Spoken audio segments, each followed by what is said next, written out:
Hey credit warriors, Credit Shifu here, and yes, interest rates are rising. So it is kind of becoming worth it or almost worth it to use savings accounts again, as opposed to, other forms of investment, at least for the part that you want to keep reasonably liquid, okay? Keeping cash for a rainy day, or if you're saving up for something that you want to buy within a reasonably soon period of time, like saving up to buy a house, which is what I'm doing. Also saving up for taxes at the end of the year as well. So yes, interest rates are rising. There are a few banks across the country that are offering really high interest rates, like 4% or 5% or something like that. But they're kind of few and far between, and they also come with a lot of restrictions, okay? So typically it'll be like, oh, you get that rate, say 4% on this amount, and then it goes down, or you have to also be a customer of our checking account or have a mortgage with us.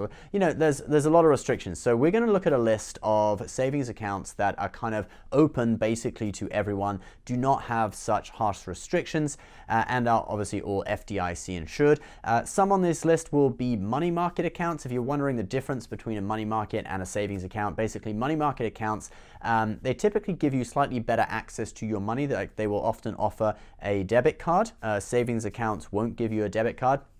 So slightly better access. Money market accounts also will sometimes have a higher deposit requirement for it, although not always, okay? But with both savings and money market accounts, federal law requires them to allow you to withdraw money 6 times from the account per month without incurring a penalty.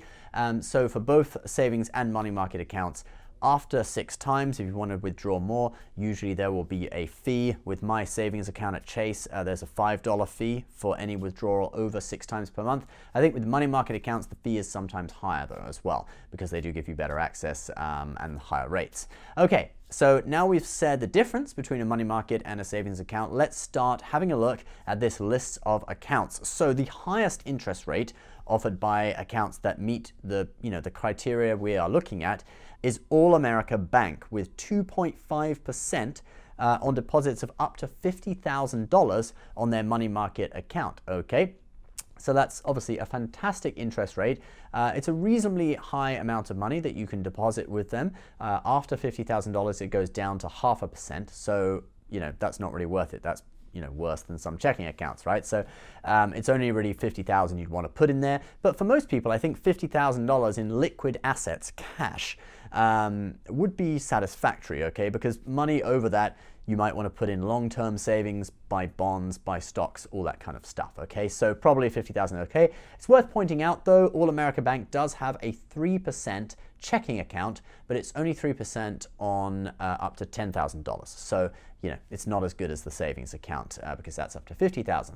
All right, second, we have another bank that is also offering 2.5% on $50,000. It's a money market account, and that is Redneck Bank, where banking is funner. Redneck Bank, where banking's funner, y'all. Yeehaw. Okay, so very amusing website. Personally, I wouldn't trust this bank, but it is FDIC insured, so I'm sure it is trustworthy, but it just is too whimsical and funny for me. The website's hilarious. Look, when you click off and you come back into the window, this squirrel walks across the website shoveling up cash. I mean, it's so unserious, but yeah, well, whatever. And it is a money market account. It is 2.5% on up to $50,000, so same deal as All America Bank. They give you a debit card with this horse on the front of it. Okay, very nice. Bit of a gimmick, but whatever. So yeah, that's that. All right, let's look at the next one on the list. We now have a new account, the Citi Accelerate, which is offering 2.35% on an unlimited amount of savings. Now, this account isn't actually open to applicants at this rate in all states yet. So I tried to click New Jersey and it wouldn't give me it for New Jersey. So this example you're seeing actually on screen is from Nebraska. Probably it's already in most states, but you do have to just click your state from a drop-down menu when you look at this account, okay? So it's not quite available in all states, but 2.35%, a very, very nice rate, and that is on unlimited savings. So very good product there from Citi.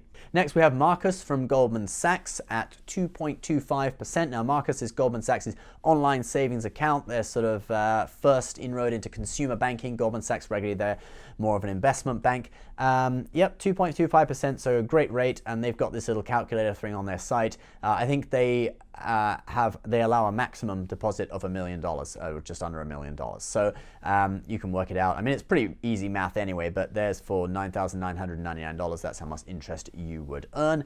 You should be able to work that out in your head anyway. Next, we have Ally Bank, and that is 2.2%, and that's a savings account. Now, Ally Bank, I always get the name wrong. I call it Ally Bank, like the girl's name. Apparently, it is Ally.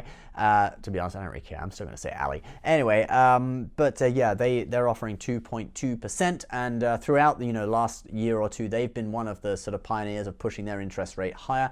So I do expect them to probably follow and go a little bit higher in the reasonably near future. Next, we have American Express Online Savings, and this is the one that I actually opened recently to put my tax savings in. So when you run your own business, you do have to save money to pay taxes at the end of the year. So yeah, you basically have to have a long-term, a year's length savings account. And I like to keep it separate from my other savings so that I don't mix it up and think it's money that I'm able to spend, because I can't. Okay, so yeah, tax savings now go in my American Express Online Savings account at 2.1%. Obviously, it's not the best interest rate on this list. I could have gone with a Redneck Bank, where the savings funner, y'all. But to be honest, I prefer to go with a company that I'm really familiar with. American Express, I trust them a lot. I have several credit cards with them, and just thinking to have like savings with them and credit cards, it might open up some more opportunities for credit products with them as well in the future. So I like to maintain that relationship. So 2.1%, and if you're talking, $10,000, $20,000, 0.1% isn't really going to be that much over the course of a year. In fact, well, on $10,000, it would be $10. So it's not really that big a deal. And now let's have a look at our final one, the Capital One 360. That's at 2%. Now this is a money market account, and this is an example of a money market account that requires you to actually put a bit of a higher balance. So its balance is minimum of $10,000. And it's at 2%. So on the surface, it might not sound so good, but actually they give you a kind of sign-up bonus for this one. So balances from $10,000 to $50,000, they'll give you $200 sign-up bonuses, and balances over $50,000, they'll give you a $500 sign-up bonus. So think about it. If you put $10,000 in, you get a $200 sign-up bonus, and you also get 2% on your savings over the year. So it actually works out at 4% or $400 on that amount. So actually, for the first year, that's a great interest rate, 4%. Amazing. Okay, and that's just on the $10,000 investment in it, though. So you can kind of weigh it up. This one, though, I am guessing it'll probably rise as other rates rise throughout the year. So that's that. That might be a good investment. Anyway, guys, so that's my list of savings accounts. There are obviously many, many more. You can Google, best savings accounts. All the websites like Bankrate, etc., have guides for these savings accounts. And I predict with the Fed probably going to raise rates again later in the year. These rates will probably go up as well. So go get it, guys. Go get that interest. Go get that yield. Please leave your comments in the comment section below. What do you think of these accounts? Any rednecks in the house? Let us know what you think of Redneck Bank. Are they for real, or are they just wannabes? As always, we'll put some of our favorite credit cards in the description. Please feel free to click the link. You can have a look, compare the deals that are out there. It is an affiliate link, so if you want to see the advertiser disclosure, that is at the bottom of the description section of this video. Thank you so much for watching, guys, and we'll see you next time. Bye-bye.